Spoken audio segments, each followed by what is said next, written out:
everybody to our last Reggae University session at Rototom 2015.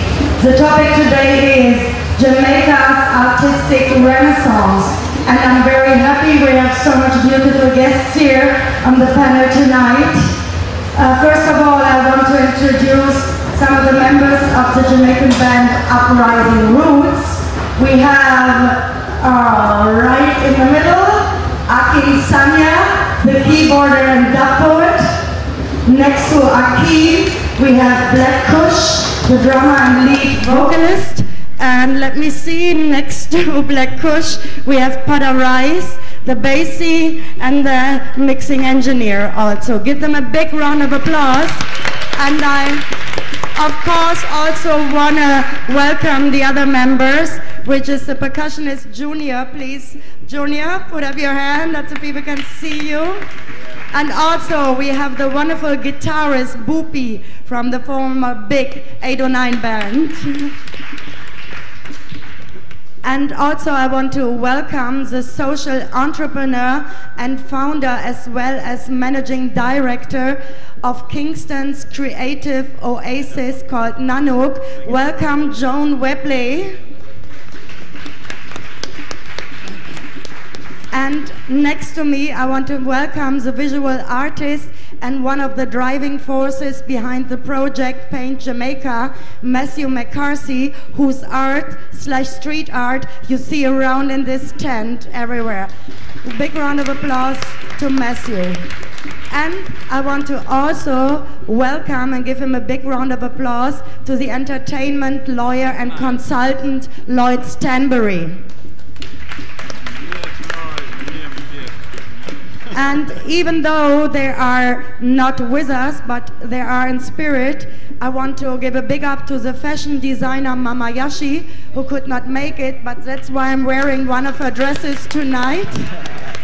And I also want to mention one of Jamaica's new young writers. His name is Gladstone Taylor, who just released his book, The King's Son, who wanted to come, but unfortunately couldn't make it. And I just want to, a quick introduction of the panelists. You might know us by now, but at the very end we have the writer and author David Katz from London. And next to him, the radio host from Bologna, Pier Tosi. And next to me is Pete Lilly, and I'm Ellen Koehlings, and we are both editors of Riddim Magazine.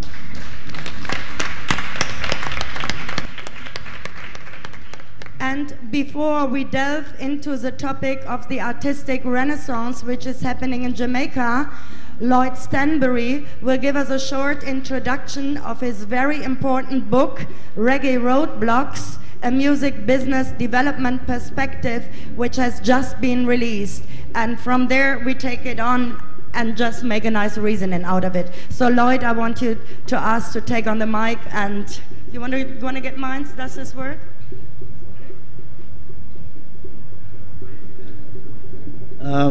First of all, good evening, everyone. And I'd like to firstly, give a special thank you to the Rototom organizers and the crew behind the Reggae University for inviting me to participate in this event.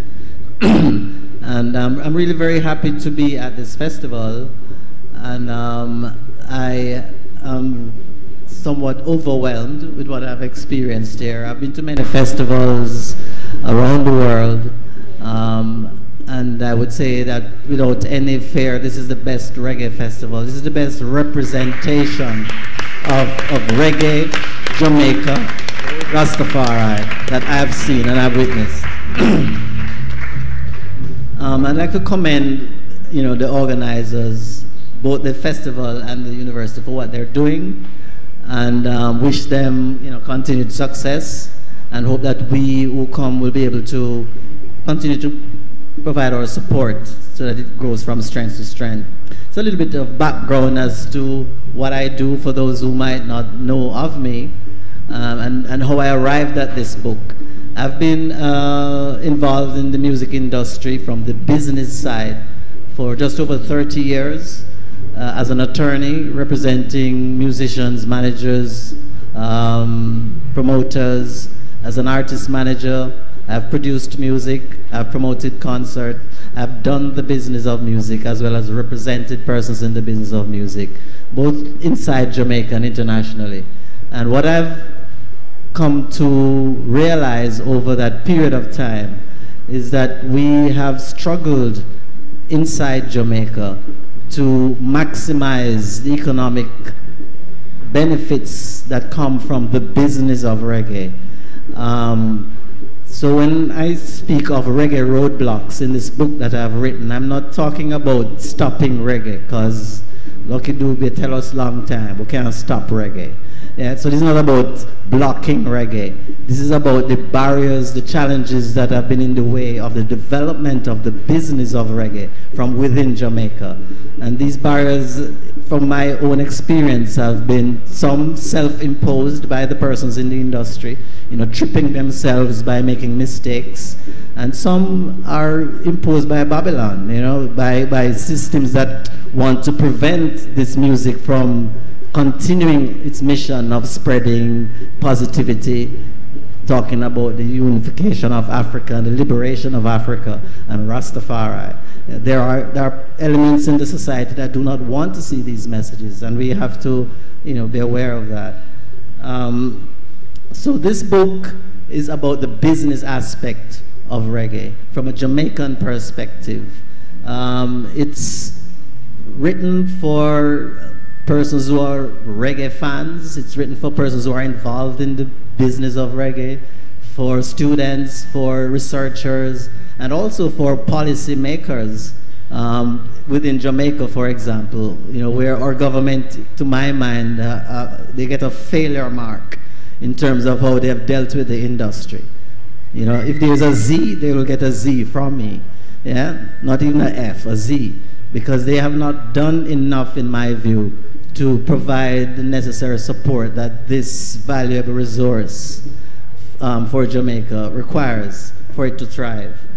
So I'm asking, I don't want to take too much time. Hopefully, if persons want to ask questions as we go down into the panel. You know, this is what the book looks like. It's currently out. It just came out officially on the 20th of this month. It's available at Amazon. The book is in 3 formats. There's a full color version of the book with photographs. There are 40 beautiful photographs in here. The photographer who contributed these photographs is here with us, and I'd like to recognize her, Sister Irie. And there is a black and white version, a color version, and there's a digital. You can get it on your Kindle or any other digital device that you use. There are a few copies with me and outside that will be available, and we can talk a little bit about it, you know, but I'm looking at the political, cultural, and historical factors within Jamaica that have affected how we make our music and present our music to the world, and that has also affected our interaction with the persons who want our music and who want to do business with us, so that we can start a discussion and hopefully find some solutions. And we're not just complaining in the book. The last chapter is about how we remove the roadblocks. Yeah? So I invite you to check out the book, you know, and let us reason about it if we have any time to reason. If you have any questions, you ask them. Okay? Thank you very much. Thanks a lot, Lloyd.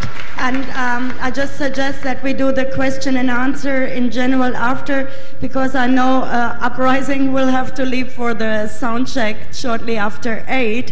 So I wanted to start with Uprising. You know, I guess in this big business there are a lot of roadblocks you also personally had to put out of the way. I know you're doing it independently, and you know, you worked in Rockford when we first met at the studio, then the whole studio compound got burned down and you rose up again. And just tell us a bit about your story, be it Potter Rice or Kush or Hakeem. Yeah, Rastafari, give thanks, the word, sound and power. Hails Imperial Majesty. Well, how to sum it up, you know, we don't say roadblocks, you know. We use it as a stepping stone, you know. Yeah, because it's out of such situation, the sound come about, roots rock reggae, you know. It's about documenting the life and the plight of the people and the joys, you know. So, anything happen, we just stay on the brighter side, as Kush would always say, you know, sir? Yes, sir. Yes, sir. Yeah, man. Rastafari, you know. Yeah. Uprising roots, you know, for all upcoming musicians and ones who want to come forward within the reggae vibration and thing, you know. We all know that the reggae music start from Jamaica. You see? You know, I and I come together as a band and say we're going to bring this forward, you know. But in the works and coming forward, you know, there's a lot of struggle and a lot of things, you know, within the vibration, you know. And when we search for Bob Marley carry the thing, when Bob Marley dropped Flesh, as I was telling our ancient, the system in Jamaica, they promote slackness more than positive music. You understand what I mean? Because to where Bob Marley did bring the conscious vibration, it's like them no want that again in Jamaica. You understand? So I and I will come forward with roots music. It was a pressure for I and I, you know, but you know, when a person put in negative or trying to hold us back, it's like a slingshot. The farther you pull the slingshot backwards, is the farther it will go forward, you know? Yeah. So, you know, when one's push negative, we push love. You know, because love is stronger than hate. Yeah.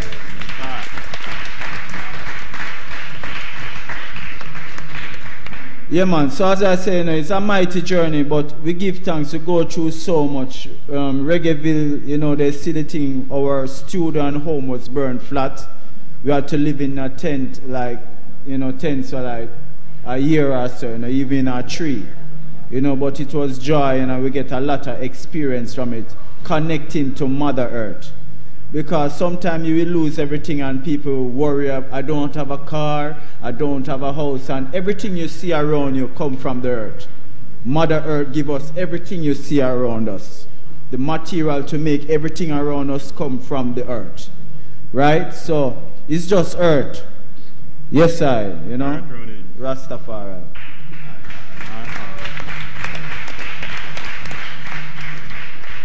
Yes, Paradise Basie. Yeah, man, good to be here in Europe. I love you, Europe. I really love you, you know? Yes, when we make the music, we make it, you know, to impact the world and to bring people together, you know? And anything that's positive in this world right now, the system that's set above us, this system is set to break us. People who have love, you know, it's set to break us and confuse us, you know? So, people in this world today, we have to dig deeper, you know, for positive vibes. And love each other as you love yourself, you know? Yeah, Uprising Roots Band taught me so much, you know? It taught me to have faith, you know? And unity. We could never have a good band for so much years, you know, unless we have unity and faith. And all of that is in the compact, you know, of love, you know? Yeah, you know, we go through a whole tribulation. You know, the first time we lose our percussionist. He was an elder amongst us, Riddim, and you know we lose him, and we have to go above that, you know. And he was an elder who guided us, you know. And then after we lose our favorite dog, you know.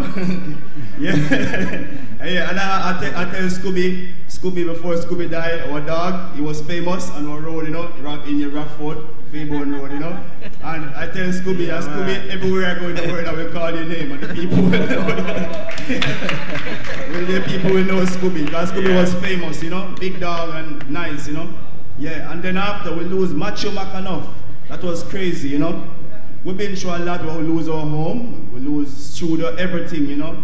And the tests come and see how strong we are, and you know we overcome. Here we are today because we stick together You know, we try to understand each and every one. So I know push bad vibes, and I know it's good vibes. I know what to say to get him on a bad vibe, and I avoid that, you know. I just keep it positive, and the same thing goes for them. So people, you know, reggae music is the music to free the people. Either you want to believe it, yes or no. This reggae music that we do here in this world and in Jamaica, and give thanks to all who support it over the world. This music is the music. If you listen to music any at all, this is the music that will free the people, you know? So that's why we get so much fight, you know? So we can't do it without to give thanks for even Riddim Magazine, because I see them in Jamaica, you know? I want to give a round of applause, please, for Riddim Magazine. Yeah, man, enough respect. And one more round of applause for Rototom. Rototom, you know, the biggest reggae festival in the whole wide world, you know? Yes. You see, this is what they try to take from us in Jamaica. And this is what we are fighting for. Why we don't have a big reggae festival in the reggae capital in Jamaica like this, or even bigger, you know? This is the problem, you know? So if we don't fight here, you know, to fight down Babylon and beat down Babylon, not in a negative way, but in a positive way. Because when Babylon beat us with negative, we're going to show them love. And that is how we're going to conquer them. I don't want to stay talk too long, but thank you for supporting reggae music. Because with your support, we will get there, you know? Yeah. One love.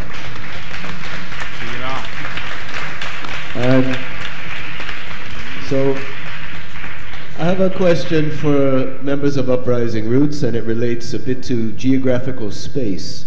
So Ellen was mentioning before that you're based in Rockfort, and it came up about your studio being there in Rockfort. And some of the audience members here might not really know a lot about Rockfort. Obviously the name comes up in a ska anthem, and some may know it's an area associated with Rastafari consciousness. So I wondered if you all could just enlighten the people a little bit about the realities of Rockfort and how has that affected your music?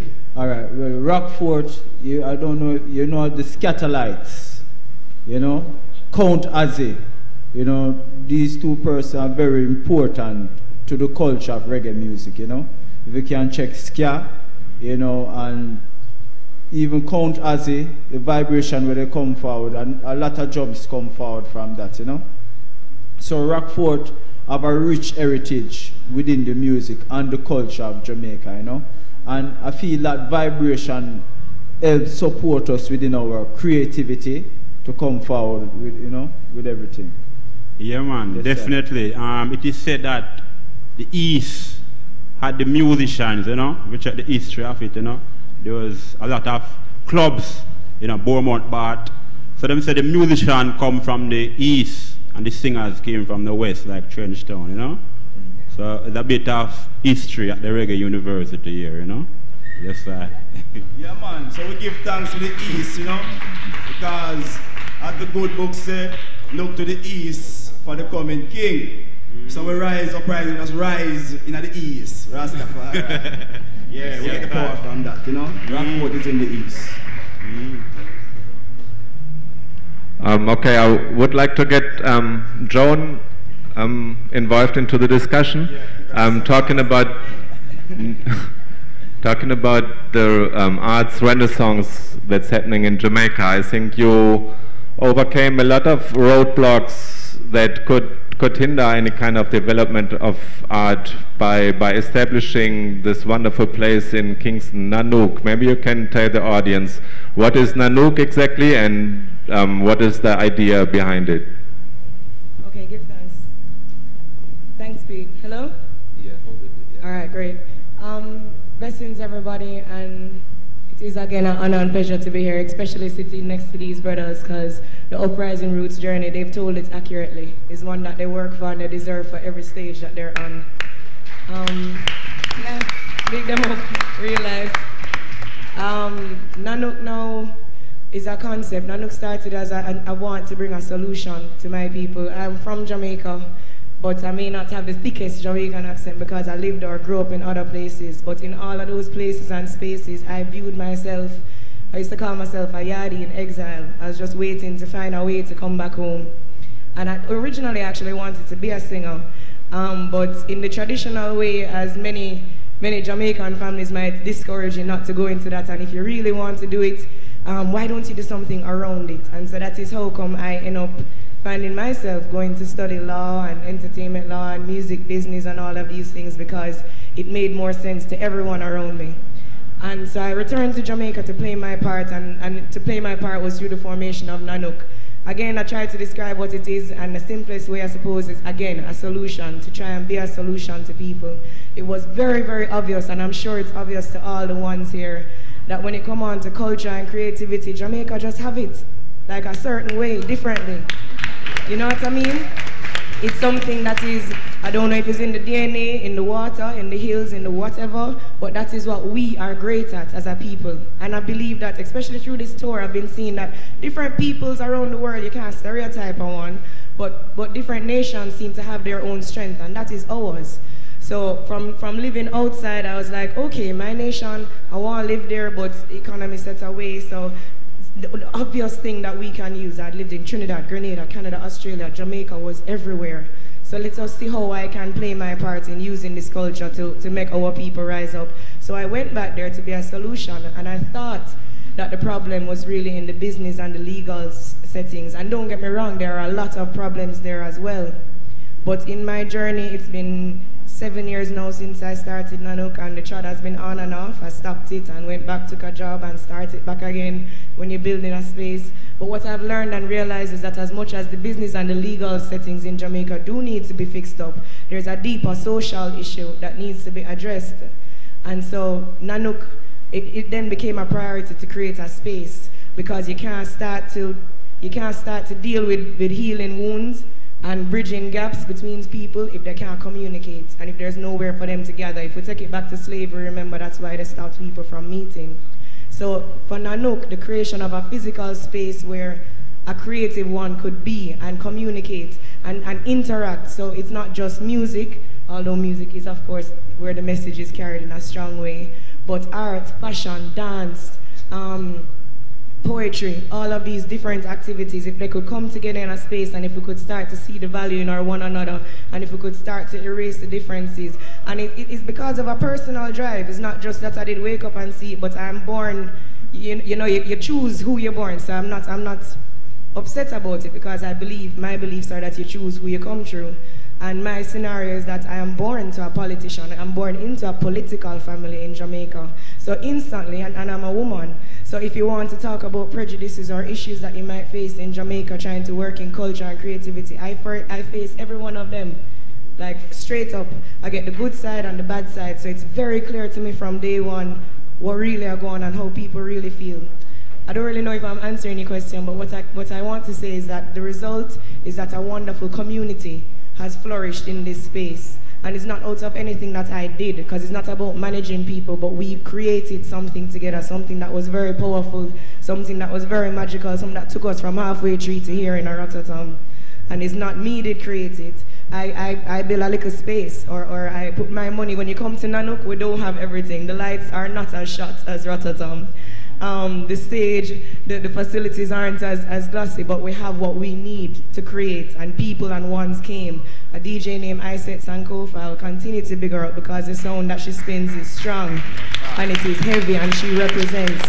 She came into that space, and she brought with her a one named McCarthy, who will speak for himself and whose work speaks for himself. And Nanook added certain supports, you know what I mean? We all pitched in, and we made this thing build and grow, so that in our little corner in halfway tree, everybody was coming to us, because what Jamaica needs is opportunity to get out. If you've ever been there, you know, it's a wonderful space, don't get me wrong, I'm very blessed to live there. But with all that creativity bubbling in that one little pot, access to the outside world is what we needed more than ever, and visas are very hard to get. So if we can't come out, it's important to draw you to us. And that was the real objective with Nanook. It was just to create a space, a focal point, you know what I mean? Make the world know, say, yo, you love Jamaican music? I mean, yes, big up and respect. I am in love with what I see here at Rototom, but it's still fresher in a yard. I'm going to keep it real. Some of the works and some of the things that I see coming up out of the young ones out of yard, come and connect to that source, because the culture is never ending, and the roots They're uprising, but them deep, deep, deep, deep, deep bad. Thank you. Thank you so much, Joan. And I would also like to involve Matthew McCarthy, because Matthew is a visual artist and a street artist, and you know, the project Paint Jamaica, you were very much involved in it. Maybe you can tell us a little bit about it, because I think this is one of this beautiful project which happened recently, and which is something which came about by people doing it independently from, you know, and getting roadblocks out of the way and just taking up the work. Please tell us something about it, Matthew. So we have to share this mic. All right, hey, hello everyone. Very difficult to speak after the tough act to follow. First off, I'd like to say thank you very much to the organizers of Rototom, who, you know, put the Reggae University, you know, for just straight up the Reggae University, the concept of it, you know, it's interesting. And, you know, even like Freestyle, who's trying to do like a reggae museum in Jamaica, you know, his concepts like these I think are really cool. And for the exhibition that they've set up here for us too, you know, it's really, really nice. And so thank you very much. And thank you everybody here for coming out, you know, for, you know, writing on the time and coming out today to hear us speak.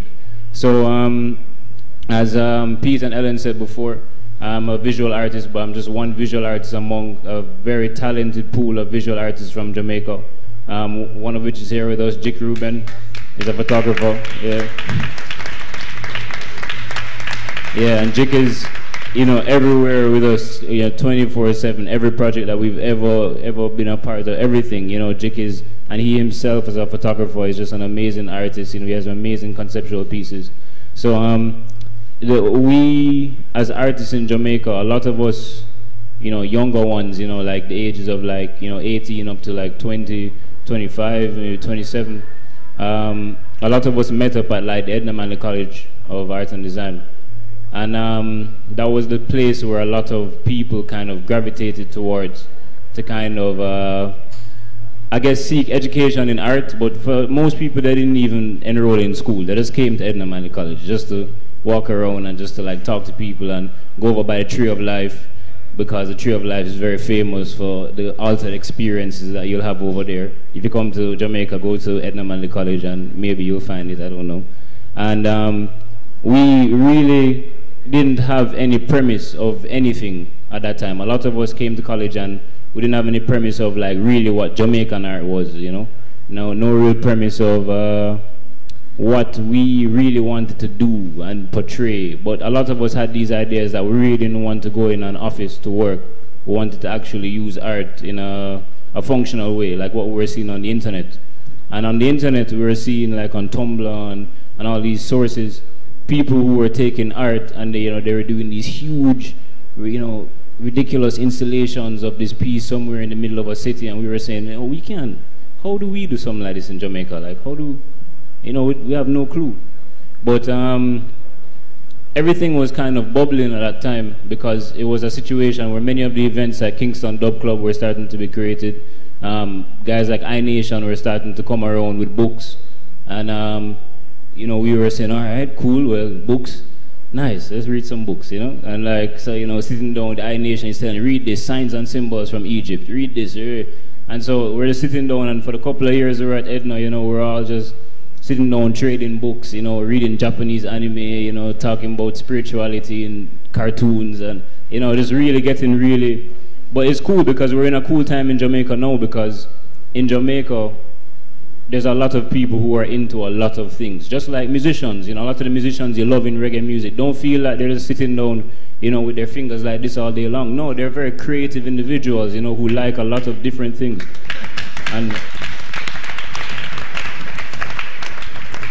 And so it was the same thing for us, you know, we're a part of a younger generation of artists in Jamaica now who aren't afraid to pull from different references from many different places in the world. So to start off now with street art, you know, for me personally, I started to recognize street art and graffiti as early as just being, you know, 7 years old, you know, watching a Top Cat cartoon with graffiti in the background, or, Echo Unlimited clothing, you know, and you're saying, wow, that's so, what is that? You know, like these bubble letters and these, what is that? You know, it's so nice. And there's so many artists in Jamaica who had that similar upbringing, you know, like I thought I was the only one, but there's so many. When I got to Edna, I started to meet people who were saying, yes, I love graffiti and they started going on the internet and they were showing me, yeah, look at this graffiti artist, Hassan Han, look at JR, look at this graffiti artist. He goes and he prints pictures of someone's face in Afghanistan and he puts it up in like Palestine, or, you know what I mean? And it's like, look at what he's doing with art, you know? And for 4 years, we sat down at an institution, myself, Taj Francis, Kay Levine, Randy Richards, Ikem Smith, just so many great artists. And then Jick Rubin over at UTech, we were seeing his work coming up online and we were looking at his work and Taj Francis' work online and we were saying, yeah, you know, we can really do something. And we got to about my final year of Edna. And I remember looking at everybody in Kingston, all the young artists, everybody, and I was just saying like, yo, let's come together and do a quick project for my final year show because I didn't know what I wanted to do for my final year and I was stressed out. Let's do some street art, and we did it, and that eventually attracted the attention of another kind of like journalist as well as just organizer extraordinaire, Mariana Farrak, who saw the stuff that we were doing in Kingston, saw like Jick's talent, saw everybody's talent and said, let's come together and let's do a street art project. And she put together the street art project and she, you know, called us up and said, what do you guys think? Do you think this is a good idea? And we said, yes. So let's crowdfund it. We said, what is crowdfunding? She told us what crowdfunding is. We raised all the money within a couple of like weeks. We got $2,000 together. We went into the communities downtown and we're walking around. We said, which wall are we going to paint? How are we going to do this? And just people started popping up from the country, just from the communities. People that started popping up like, you know, what do you guys want to do? We say, yeah, we want to paint. These areas that we were going into, like areas that people consider like to be inner city areas, we didn't see them that way as young people in Jamaica because we have like a cousin who might live in an inner city area, or we might have an aunt, or we might have, so we didn't really see it that way, but we didn't realize that we were venturing into an area that's stigmatized heavily by the rest of Jamaican people and has an economical situation that's stimulated by the fact that it's stigmatized by the rest of Jamaican people. But we're walking into areas and we're talking about painting walls and we're looking up and we're seeing a big Air Jamaica building and we're like, is that building in the ghetto? Like, is that building? No, it's not really in the ghetto. It's below the ghetto. It's on the waterfront. It doesn't really make any sense, you know? And so we're learning a lot, and we eventually met these guys called Lifeyard, who they have there's a couple of young guys and they have an urban farm in downtown Kingston on Fleet Street. And they just met us one day. They had a dog walking with them and we said, these guys are cool, and started talking and they were telling us about this big warehouse and filling our head with all this imagination about this big warehouse. And when we got around there, it was even more amazing than we even imagined. It was this humongous warehouse that used to be an old Mercedes-Benz dealership. And we just, within a span of 4 weeks, with input from the community, input from what they want to see on the walls, the history of the community, everything that people like about the community, we portrayed it in art on all these walls. It was massive, and it was like stretching hundreds of feet, and people came down weeks later, and a lot of people still come to the community, a lot of people still pass through. There's a lot of commerce in the community. Everybody in the community is trying new things, creativity, all the children are active, and people are going on to the yoga sessions. It's just, it's that I can't explain all of it in one go. It was just a little bit of paint on some walls and it just stimulated the community to do so many things, and that's what I would say. Like, that's the brief history of everything.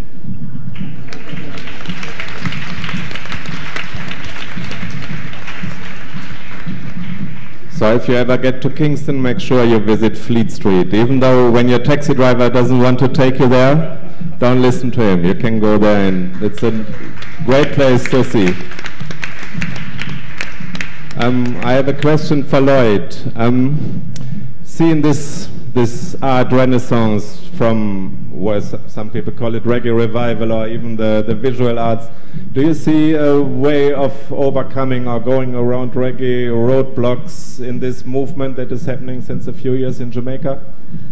Well, first of all, I've been observing what we're describing here as the arts renaissance for, I would say, 5 to 10 years, and it is coming in the form of music, the visual arts, in film, in fashion, that is where I've witnessed it. What I've also witnessed is that a lot of the youths who are stimulating this and making it happen are youths who have, the majority of them have educated themselves, and I think they are therefore in a better place to interact within a business space because of that. So I think this arts renaissance is also likely to provide a pool of artists who are better able to deal, and distinguish between their art and the business of the art that they are involved in, because of the fact that they, seem to be a little bit better educated than a lot of our, earlier artists. So I think it will facilitate the breaking down of some of these barriers that we have been facing in terms of developing the business. And what I think is also what I witnessed is also like a do-it-yourself ethos, and it's also like taking it up from the grassroots and doing it independently, because since the institution didn't provide certain things, be it alone like spots to meet or doing events, or just having, when I think of Rockford, when I met the Uprising roots there, everybody was passing through. All the other artists were coming there and they were rehearsing, and maybe, be it Kush or Akin or Potter Rice, you can describe what the spot, on Fairfield Road was to some of their stars. It has kind of what Jamnesia, Billy Mystic's place was. The people met there, interacted, reasoned, just to create these spots independently. Yeah, respect. Uprising Roots, we start out backing artists, and after backing artists, we take a lot of rehearsal to back artists, because we do like show like Reggae in the Hills, Sugar Miner show, and when you do like a show in Reggae in the Hills as a backing artist or as a backing band, you back like 1 million artists for the night, not exaggerating, like every artist in Jamaica would be on this show, and you'd have to back them all, yeah, because you're a Sugar Miner band and it's this show, and, yeah. So, for us to pull off a show like that, and back so much artists, we'd have to leave our home, and we'd have to like spend time in one place, and that is where Youthman Promotion start, that's in Youthman Promotion. We have a rehearsal room there. So we spend a lot of time together, we rehearse like 2 a.m. in the morning, 3 a.m. in the morning, we rehearse like 10 a.m. in the morning, and we rehearse like 4 times for the day, 2 times for the night, stuff like those, rehearsing like forever, just to make sure when this day come, we shine properly, So, yeah. So what happened is that, I realized that if the band come together, we can accomplish a lot. So there is a band in Jamaica. I don't know if they're still doing work now, but they inspired their name is C Sharp. I don't know if you know of that band, C Sharp band, Yeah, big band, yeah.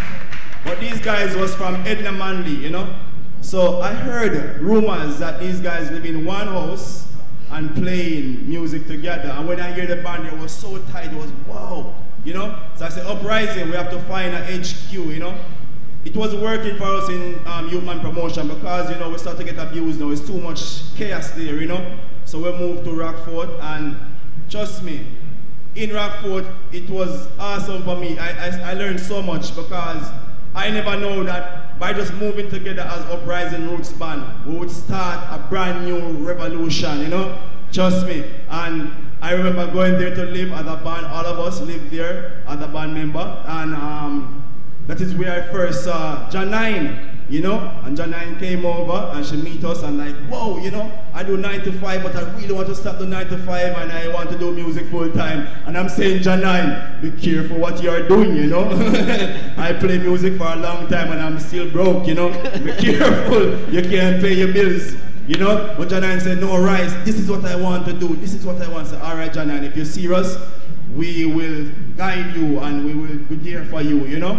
And then she was there and we started steaming enough herbs, you know, enough herb with steam a lot, push, always build a fireside like for 300 and odd days. That's right, Push? Yeah, man. Yeah, 300 and odd days. 1 year and 2 months. 1 year and 2 months, this fire would keep burning, no rubbish, you know, but solid lumber, clean fire. And there is where we all love vibes. Push would read the Bible out in the studio. Akin was in the office trying to get out the message to you all in the internet, you know. So, is there, when Janine came, then she brought Protege, you know. And I'm like, yeah, this thing is nice, you know. And then when Protege came, you know, I understand that he's young and he wants to become a artist for the vibes, to reggae vibes, you know. And I said, wow, that's nice. So, what happened is that people just keep coming. People just keep coming. Like Elijah Prophet was there, Len Aman was there, Fred Locks was there, Almaral Tibet was there, Winston McConnell, Prince Allah. So much artists. It was like, wow, seriously, you know. So we record a whole lot of tune, and you know that the vibe just continued to grow, and we became like a foundation so fast. We are young, but for our foundation of a new era of reggae revival artists. And that's how the reggae revival really come to pass, you know, because like Protege was a very strong act for that movement. And we go to a place in further in the east, in Bull Bay, called Jamnija, owned by Billy Mystic. Thank you. You know the Mystic Revealers, huh? Billy Mystic. Well, he owned this place, and we get to go there. And this place called Jamnija. And here's the good thing about this place, you know. You go to Jamnija, and it lasts all night. And if you just come and vibes, you know. And if you sound awful, nobody boo you. You like sit there and watch you all night. Yeah, and they make you sing all night. And if even boring, they'll observe. And then when somebody comes, they wow, they love it. And herb steaming, herb smoking, herb eating, herb drinking, and you know, reggae music playing, you know. Yeah, in Jamnija. So Jamnija is a very important part for the movements of the reggae revival. So we give thanks to Billy Mystic for having us there also, you know. So there we go and practice, and it's their Protege practice, you know, there the Uprising practice, the Raging Fire practice, and the word spread that, hey, a little thing are going out of east, you know. So, you know, we can go test the waters, you know, you know, and we go out there and test the waters, and then we move on to another stage and stage and stage. And I am so happy right now, even to share stage with Protege in this era. It's awesome because like, wow, from Jamnija to the main stage, you know? Wow, awesome vibration. And yeah, give thanks, you know? Yeah man, and I want to big up all the youths them, There's so much name to call right now.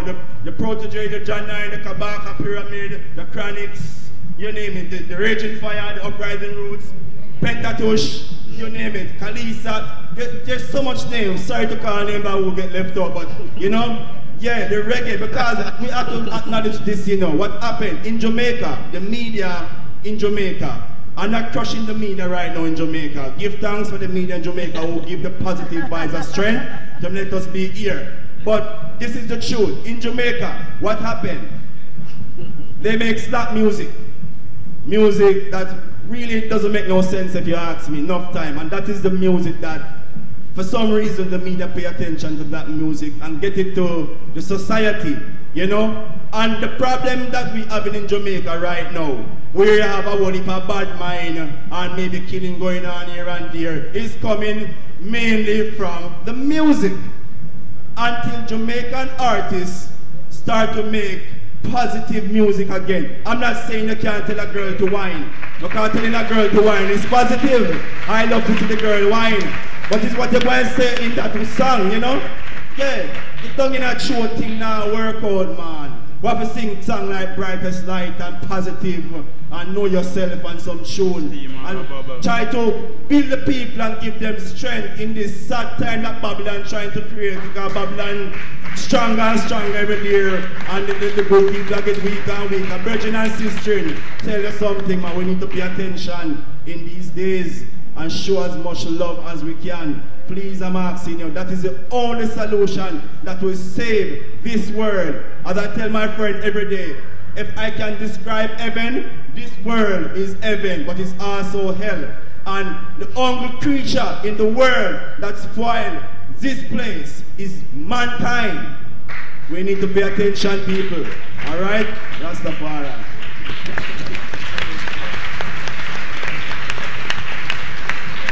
Yeah, you know, I want to give a special big up to Uncle Bopi, Winston Bopi, guitarist Uprising Roots, you know.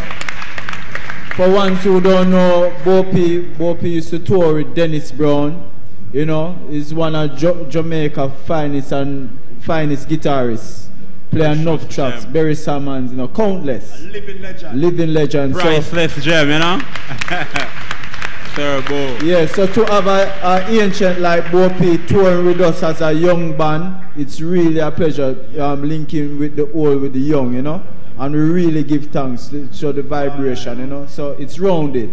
Yes. Yeah, man, give thanks. Yes, Rastafari. Thank you. I just had wanted. There are several points where you say Potterize that is like, yes, yes, talk it, tell it. And two of the things that jump out to me is that there's a reason why it's so important for us to keep coming over here and why Nanook and our community took it upon ourselves, because what's happening over there where you see the gallery and the artwork, we're reflecting some of the artwork that was created at the Sankofa sessions. But we've actually been on a tour of Europe now for 6 weeks. We've taken these works and some of the artists from the community. We pool our own resources together. We try to apply for grants, these kinds of things, and we brought ourselves here. Much like you see these bands on stage, and as beautiful as it is to see this representation and obvious love and respect, we don't want Jamaica to just become a song that you sing or a word that you sing in a song. We still want everyone to know that it's actually a place with a vibrant people. Yes. You understand? We're not caricatures, or it's not a stereotype. There are bad people, there are good people, there are all kind of people everywhere. You know what I mean? And Jamaica, I said to people, come because it's educational. A while ago when I said, you know, Jamaica fresh out, that's probably not the right word. I want to kind of impart on people, because they might think that reggae music is just this wonderful thing that makes them feel peace and love. But when I'm talking about those deeper roots, I'm talking about the aspects of our culture, like our maroon heritage, like our Taino heritage, like our natural roots and medications, our way of life that can't just be grouped and thought of as one little splash. And when you speak about love, this is again more, I guess, to my people in Jamaica, where we love equally, as in love all of those persons, even the ones that we see as the problem. If we're truly about putting solutions over problem, and again, it's because I walk that walk. As I say, I am the daughter of a politician. It is not so easy for me to say, burn all politician for dead. It's hard. You understand? Because them have to be a part of the whole system, and if they have to be a part of the solution, then we can't alienate. We have to figure out a way to get the message even enough for them heart. You understand? So that the thing can fix. In the final point though, I just want to say sometimes we blame people when it's really a system that is at fault. I get this one little platform and I give thanks because it's an international forum, but it's something that has been coming to me more and more, especially over this last year. We really need to look at the system that we live in Jamaica. Remember, it was handed down to us. Maybe it is not really for us. Maybe it is actually not designed to work in any sort of way. Maybe we need to start over from scratch and regroup and say, okay, Jamaica, okay, Jamaicans, all of you, big, fat, small, old, politician, lawyer, musician, artist, what do we want to see for our nation? And actually start building from that. You know what I mean? Instead of trying to make it work all the time, because it's not working. Something really wrong, you know?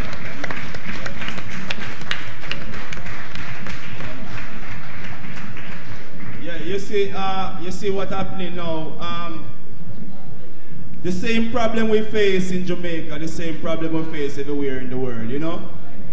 Everywhere. I travel, I love to travel, I really love to travel. I'm so happy I'm a musician. I'm gifted to play music, to get the opportunity to travel, you know, and meet different culture all over the world, you know. And I realize one thing we have in common in Jamaica. We have a lot of things in common, but one of the things we have in common when it comes to problem, the same problem we have in Jamaica, it's everywhere in the world, you know?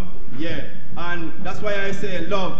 And what I want for you, Spain and Europe, is, you see Jamaica, I want to tell you a little secret about Jamaica. Don't feel no way. Everywhere is powerful, everywhere have their own resource, and everywhere is strong, and everywhere is beautiful. But Jamaica, I say this with no apology, Jamaica is one of the most powerfulest country or island in the entire world. You know, we was the one who say, Hail His Majesty Haile Selassie the first, you know, and the whole world started to hail His Majesty of the King of Kings and the Lord of Lords, conquering lion, right? Yeah, we go again, and we Jamaican people, when they lock up Mandela in prison, the revolution started in Jamaica. We were the first one in Jamaica to say, free Nelson Mandela, and the whole world come along with us and do it. So we show you. All you see here is a slave descendant, you know. I was taken away from Africa and in Jamaica, and I survived the slave ship. Make I one of the most rebellious person. Yet they say rebellious, you know why? Because we was the one in Jamaica who do never take talk, and we try to beat down their system and their slavish mentality, you know? Yeah. So in Jamaica, we are very strong people. We are very, very strong. But the world system identified that. Even recently, you can see the president in the US came to visit us. I know he bring a positive vibe, but I know also, I say this with no apology, I know also you bring negative, right? I'm saying right now that you people in Europe, you look out for Jamaica, we look out for you, because some things are taking place in Jamaica right now. They're trying to kill us out, Bridget. For some reason, I don't know. And I want, when you see on the news negative stuff happening, you send your voice out, right, for these people. Because these people in Jamaica, we send out our voice for you. That's why we make music, that's why we do painting, that's why we do artwork, and all these stuff. You understand? Yes, Bridget? Yeah, man. We have to fight together, people, to beat down the system of Babylon. It's important for us to beat down the walls of Babylon, and we are beating forever, and they're still going strong. We have to do that a little stronger, we have to come a little better. Trust me, people, right? Unless we have love, I say it again, we will vanish. We will vanish unless we share love, my people. We will vanish from this earth like nothing, and this earth will come to an end. We'll have a judgment day, right? If we don't show love. But if we show love, this paradise lasts forever. Okay? One love.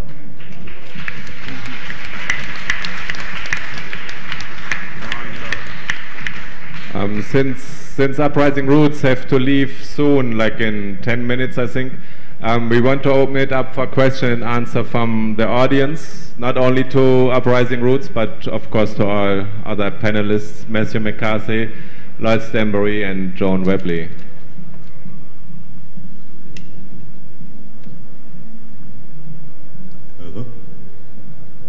Hello, everyone.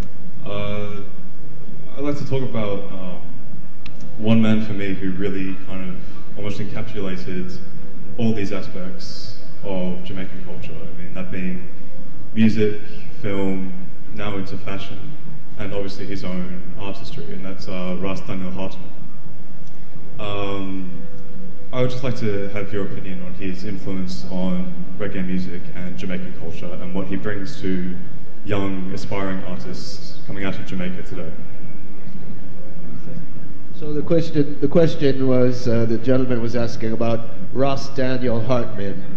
Ras Daniel Hartman, who, as some of you may have seen him in the film The Harder They Come, where he was portraying the Rastaman called Pedro, and also he was the inspiration for the artwork on the Lots of Love and I album from John Holt. So I guess the question from the gentleman was just what influence did he play Jamaican culture more generally, and also for this movement for any of you personally? The man is a genius. Yeah, man. So, yeah, man. For example, every person who put in their work from that time for Rastafari is important for us. Rastafari is a movement of people. A movement of people to find their rightful place in this place.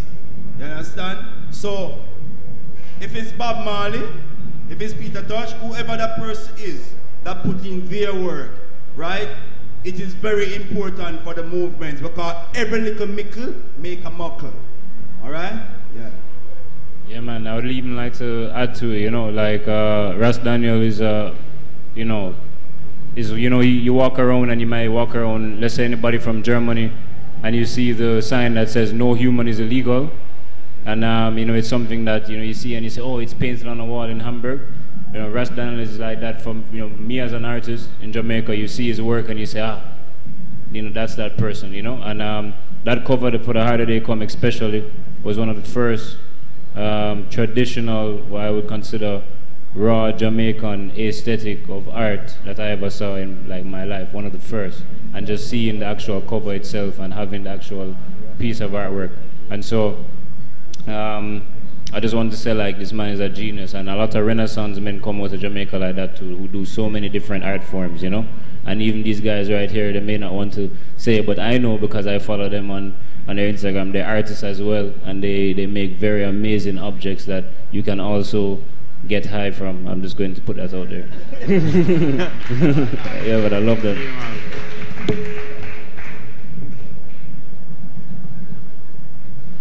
So, who would like, yeah? Matthew, today, when I come in 2013 to Jamaica again, after 17 years, I expected downtown to be a beautiful place with War Theatre, Carib Theatre, all restored and looking nice and neat, you know? Like the place over there in Cuba, Havana, how them restored it. And when I see it, I see everything fell more apart than 17 years ago. Downtown looks like, I don't know, a place you really don't want to go if you are just an ordinary tourist. So I just want to give thanks for the eyes the art collective who are do the change down there for that, yes, because the eyes make it so much beautiful.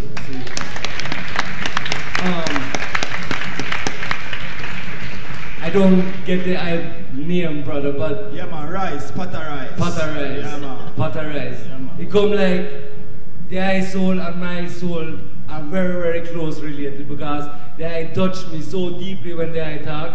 So give thanks for that. In general, I just want to know, will it be more easier for dinosaurs like me to get the eye music apart from digital download, talking CD or even better vinyl? Yes, all right. Yes, all right. See what happening now, my virgin? Seeing Uprising, we seems to be older than our age, you know? A lot of people think we're this old band from long time, you know, when they hear our music, because we did the music really foundation. But by truth, we are pretty young, you know? We start out pretty young band, young manager, everything young, you know?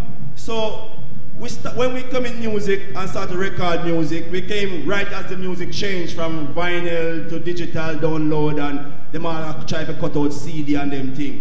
So in Jamaica, and we don't really get grasp of how to put our music on vinyl yet. We're working on it, and as soon as we get it through, just follow us on Facebook, Instagram, the whole work. The information will be coming to you. But we have CDs here on sale. Yeah, we have CDs here on sale right now. Yeah, 10 euro, give you one.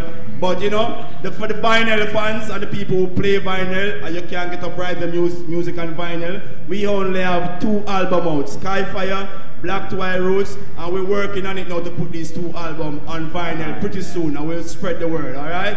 Yeah, man. Rastafari. And thank you for supporting. Thank you very much for supporting our music.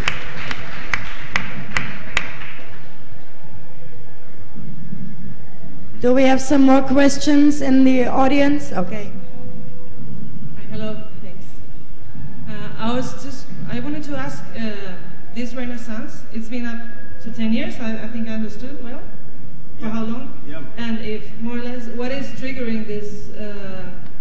So is there any social situation which is triggering people to be empowered to, you know, do it yourself and do it good? Like what has changed in Jamaica? Because this cultural heritage is huge. So what is the trigger? What has changed for people to have to get it? There's probably many things that have triggered or changed. But I found it really, really interesting that with this recent economic crisis in Europe, in particular in Greece, etc., it kept going on about how horrible the conditions were. And I think a lot of people in Jamaica even were like, boy, the thing in Greece really looked bad. Until some people and some reporters did the investigation and the articles started to come out. And they kept saying, Greece, watch out, you could become like Jamaica. Because the facts are that Jamaica's economic situation under the IMF is twice as bad as Greece and has been for several years. So them say necessity is the mother of all invention. I tend to feel that Jamaicans at a point even invented recycling, because we have to reuse that when we can't, everything is imported. There's a heavy importation practice. There are a series of things, if you want to think about it, the free trade agreement, all of these different things that have not worked in our favor. So the kind of beautiful thing about it, trying to put solutions again over problem, it caused us as a people to have to start plants again, because you can't actually afford what is in the supermarket. It caused us as a people to start use natural hair products or so forth, because you can't afford that weekly hairdresser trip like you did used to. And it causes you to find some means of expressing yourself. If you look at what was happening in the 70s and so forth, when the music was bubbling up out of Trenchtown, I wasn't there. But all I know that I am surprised every day that my people in Jamaica haven't bubbled up more. I don't know if it's because the beach kind of still free and most of the fruits on the tree are still accessible, but the conditions that we're living in are quite stressful. I mean, I don't want to say that it's the worst place in the world at all. It's a beautiful place. But there's truly something wrong when your citizens have to be buying bread by a slice. You have failed in some way. And so I think it's out of necessity that we are creating and finding different ways to tell our story. And I think it's important also to understand that it's not only the Rastafarian community that is creating, because all of Jamaica is feeling this. We're out of many one people. You understand? So the artists over there, they're not necessarily Rastafarian, but they are also young Jamaicans who are desperate for a voice. I know that when I saw Matthew McCarthy's work on a street wall in Crossroads, I was like, somebody wake up. It's a piece. Please go over there. It's a piece that says there's no peace in a war. They don't know what they're fighting for. To my knowledge, at least in my young years, it's right there. That's literally the picture of the wall in Crossroads, Jamaica. To my knowledge, as a young-ish person, I've never seen anything like this on a wall in Jamaica kind of waking me up in this way. I've never seen it. It was like a siren call. And I think the more of these messages start rising up, I mean, in addition to the music, and then you have the filmmakers coming up telling their stories. We're a factory. It's just that, as the brother mentioned, we need to be able to get out to the world a little bit more. You want that music and can't access it. You know, so we just need to be able to build those bridges a little more. I always keep saying we need a national promotional and distribution company, something that is for the people, from the people, and that benefit the people. And I still think it can be figured out, but ones would have to be so inclined.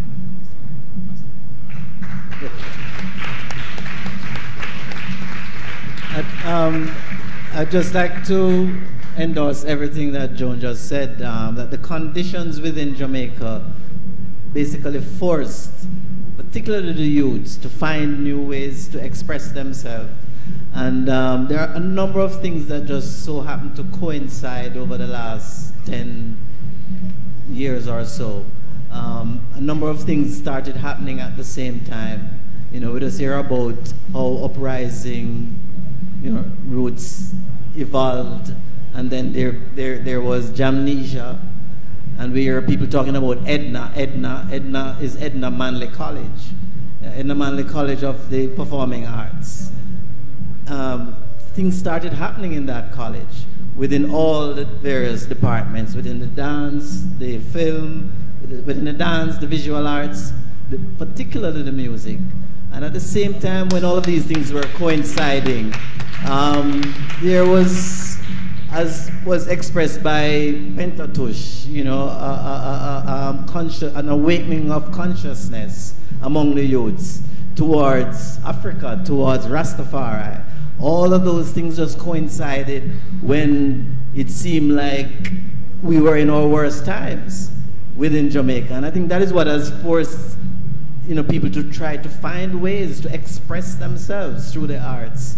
And not only express themselves through the arts, but to make an impact on the society.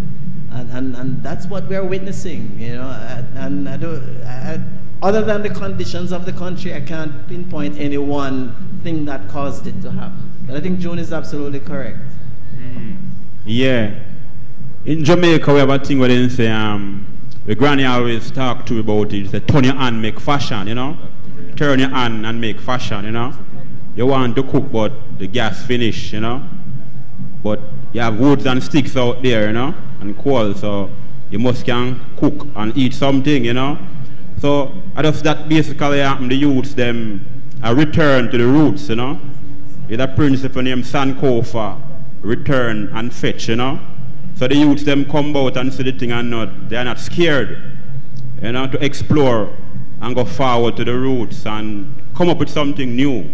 So I just simple turn your hand and make fashion, Yeah, That's sorry. Can I just jump up to John, one little thing, we can go on, but we have the pressure of the sound check. No, we do so already, just give a big round of applause for Uprising Roots on the panel as well as in the audience. And thank you. We're gonna go on with the session, don't worry. And I want to get Kazam Davis and Lorraine. They can come on the panel because they also overcome some roadblocks and since Uprising, so we have a little bit of space. Yeah, so to have like Kazam and Lorraine was very spontaneous, I have to admit, but I just saw them there, and I think since we have an artist here and an artist manager, and what you did this time, which is exceptional. Exile the Brave did it last year. Yeah, you just took it up on yourself to come here. And this is another roadblock, and a different thing. Maybe Lorraine and Kazam, you can also mention that. And then we have, of course, Joan, who wanted to say something. I didn't want to interrupt you. Greetings, everyone. My name is Lorraine from Jamaica. I'm a part of the Vinyl Thursdays crew, as well as I'm Kazam Davis's manager. And I mean, over the past few years, we've overcome a lot of roadblocks, I must say. It has not been easy, especially for rising artists out of Jamaica. Support where radio-wise is not really that prominent, and we try to do our best. And I must say I'm grateful now that even Helen has given me the chance to say something, that I'm very grateful to be here, for one. We have overcome a lot, and the support in Jamaica is not that much. When an artist put out a song or put out music, the next best thing is to get different mediums to be able to get that music out. And we have to say many, many thanks to Reggaeville. We have to say big thanks to Riddim Magazine, Helen and Pete, because over the years they have been there to support us through every single thing. All of the crew in Jamaica can say that, from Exile the Brave, Little Briggy, Infinite, Jakeem, Michael Shemaiah, the whole family, because all of us came from one movement, Jehovah Evil movement. All of us have been getting this support over the past couple of years. So, overcoming all of these obstacles and being here this year, it has been, quite challenging.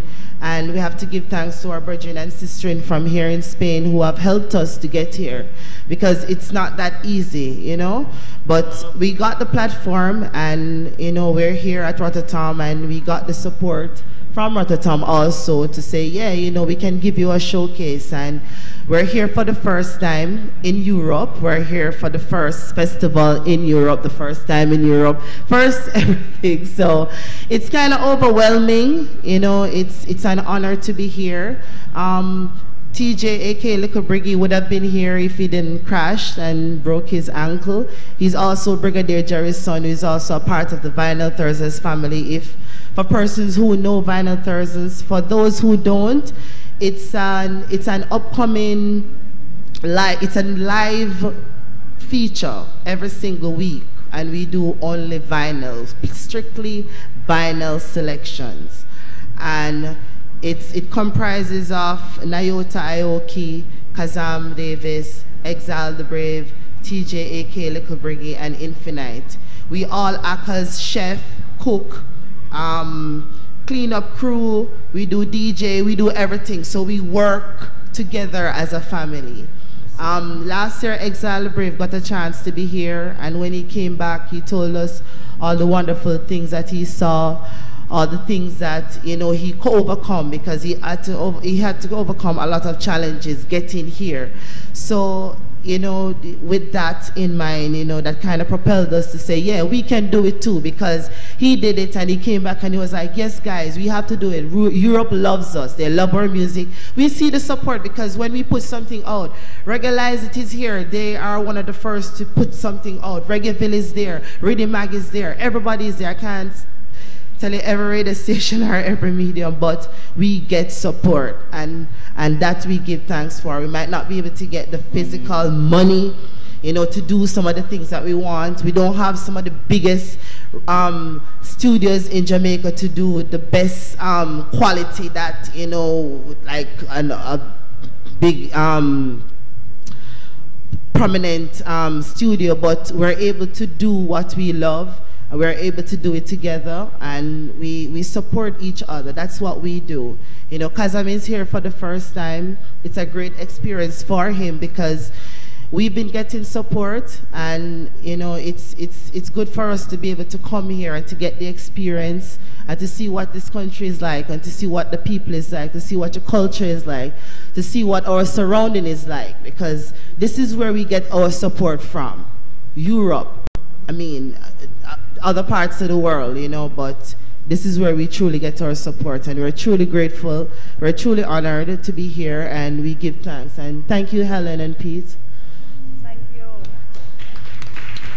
Thank you, Lorraine.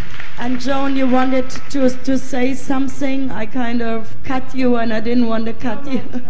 No problem at all. And it's actually better that Lorraine spoke, because I think she strengthened the point of what I was trying to say.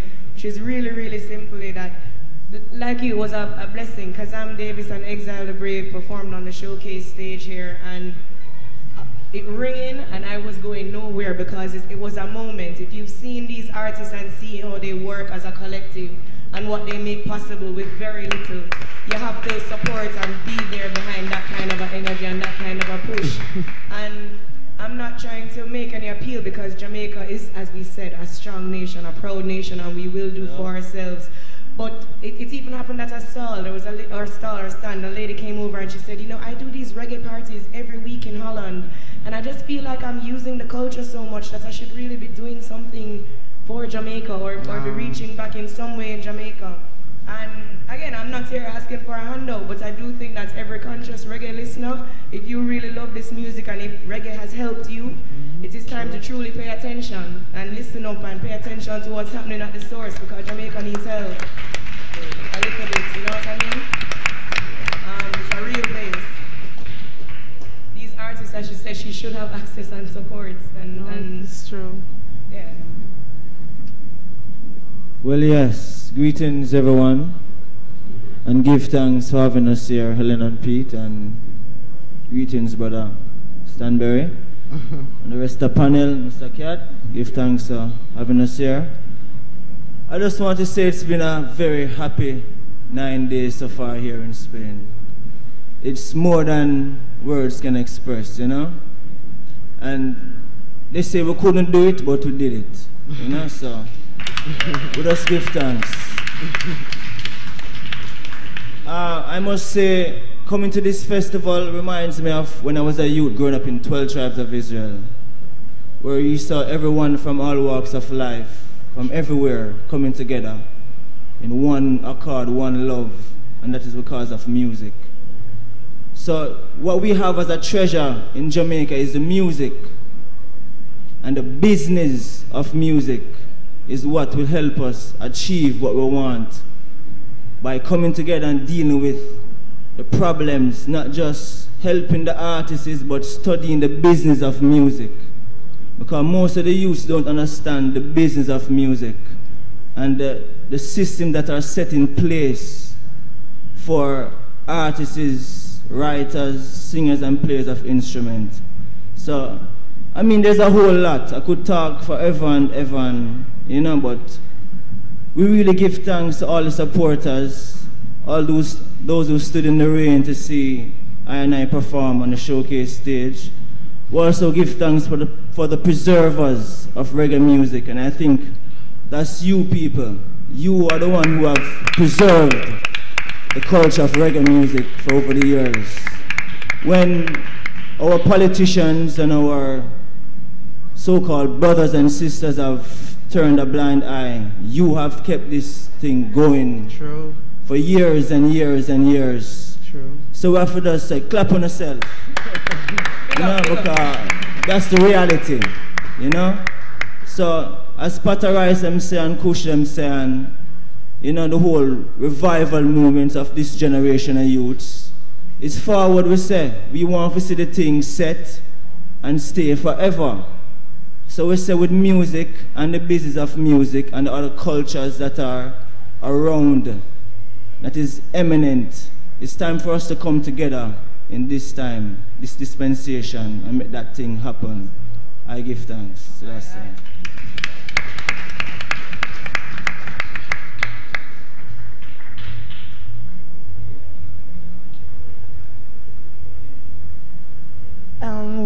When Kazam just mentioned the business side, maybe Lloyd, you can say something. What is the problem on the business side? But I guess you must be also happy to see all these young youths and taking it up by themselves. And maybe how do you feel about this?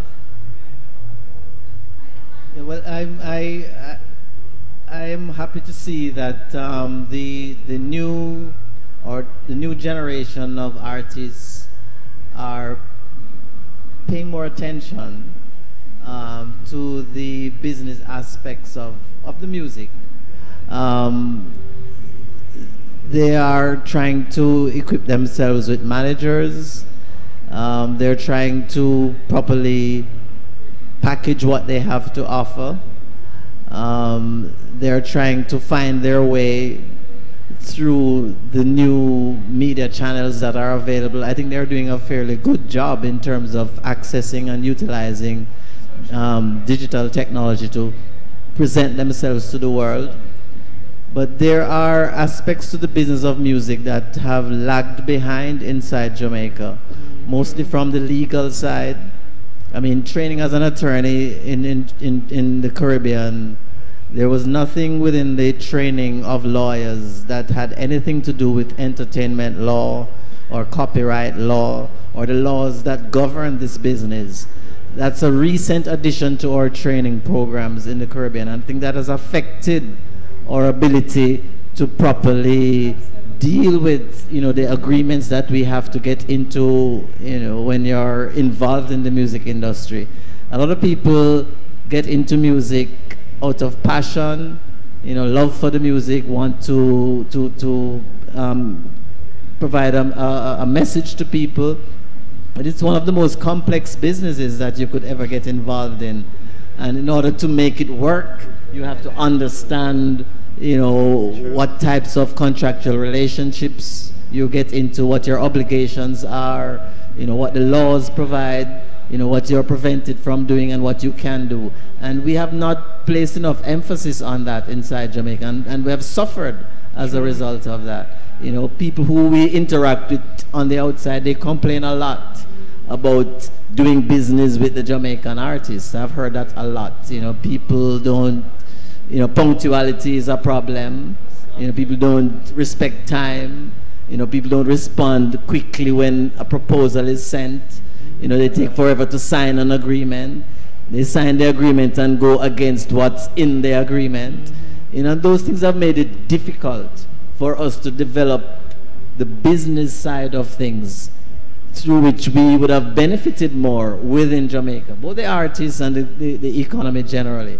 So I'm happy to see that the new, you know, group of artists are, you know, making this a greater priority in how they operate. And hopefully, you know, we will all get a chance to read this book. Because that's what this book is about. This book is about my experience for 30 years working with artists and working with people on the outside who want to do business with artists, and the challenges that they have faced, and looking at why we have had some of these problems in Jamaica. What is the cultural foundation of our music? What is the role of Rastafari in reggae? Are people afraid of Rasta? You know, are people afraid of what Rasta represents? Why they put up blocks? You know, are we who do reggae not professional enough? So we create our own roadblocks. Some of these are some of the things I talk about. Is the government of Jamaica the biggest roadblock? You know, so I try to analyze these things based on my personal experiences. I've worked with the artists, I've worked with the government, I've worked with persons on the outside who want to do business with Jamaica. And we have not done very well. You know, the music has done well, but the business has not evolved. I mean, Bob Marley came, reggae came, and out of reggae was born hip-hop.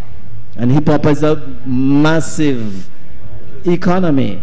Out of reggae came reggaeton. Reggaeton is a massive economy that presents and produces all kinds of things. Out of reggae came dubstep and came electronic music, and all of these things with echoes and reverbs and all of those all came from Jamaican music. And they have established massive economies around the world. Yet in Jamaica, we're still trying to get the business together. So that's what I'm trying to do in this book. I'm trying to look at the historical factors, the cultural and political factors that have caused us to not get the business right. And hopefully when we look at the book and we read it, and some endorsement, he is the authority. When I was in school, there was nothing to read other than what Lloyd, Stanbury or Keith Nurse had written. So I'm very, very eager to see what you put down there. You can't have a better authority, I believe. Thank you. Non-sponsored.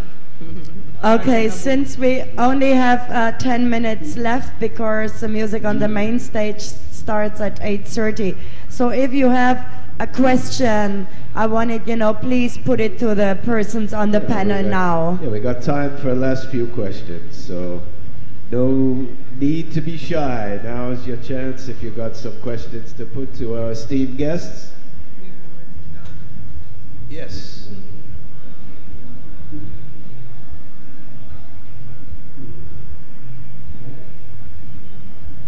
Okay, I'm going to have another question, so thanks. I wanted to ask about how is since making a massive industry of something that doesn't help the underground is not what I would like to have. Like, for example, if we, not to reproduce what is actually constraining the local stuff, no?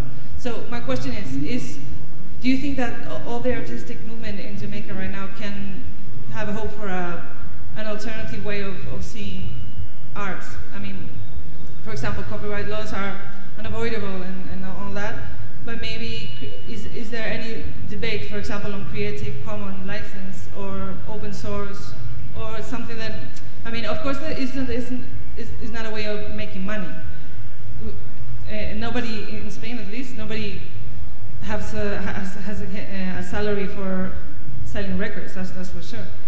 But yeah, so my question is there a debate in the Jamaican Renaissance about doing an alternative model of industry that is more fair than what we have maybe in Jamaica, what we have in Spain, what we have at a global scale? Or well, the question you're asking can be asked of everywhere, every country that's involved in the music business, in that the new technologies that we cannot reverse have changed the way people want to consume their music and their entertainment. And we're all trying to find new ways to to cope within that new environment. And absolutely yes, you know, this new arts movement in Jamaica will have to address that as well, because the technological changes are changing the way people want to get their entertainment. You know, so we will have to, like everybody else, try to find solutions and new ways of building this industry. Yeah, we don't have the answers, but we will have to find them, along with everybody else who is struggling to find them. It's not unique to Jamaica at all. Yeah. Have to come together, you know. While it's not happening, I do want to add that there's a space for it. So, like for artists that are listening, or for yourself, Lorraine and Kazam, while I was at Jaipur, the Intellectual Property Office, we started a copyright working group. Exactly. That copyright working group was supposed to do exactly what you're talking about, re-examine copyright laws, being that's the law that really deals with the entertainment business the most. Re-examine how the copyright law functions and operates in our local context. And we had people from, you know, the IT field, from music, from film, from fashion, visual arts coming to these meetings.